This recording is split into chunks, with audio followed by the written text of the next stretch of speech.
বাউল খোর, পেশাব খোরদের এক ফেতনা আমাদের সামনে চলে এসেছে। এগুলো সব পেশাব খোর, নামেও মিল আছে, কামেও মিল আছে।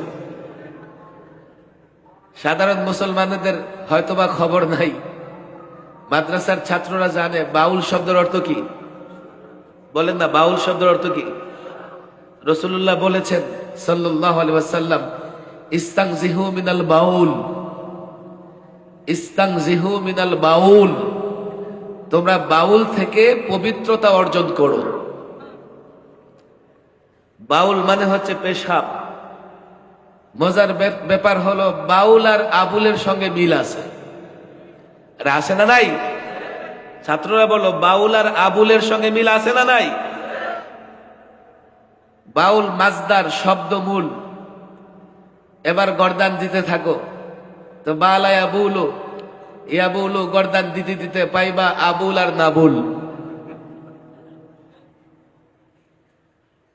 সাধারণ মুসলমানদের জন্য আমি বলি, শব্দমূল থেকে পরিবর্তন করে অনেক শব্দ বানানো যায়। আমাদের মাদ্রাসা ছেলেরা একভাবে জানে সেটা, আপনারাও জানেন।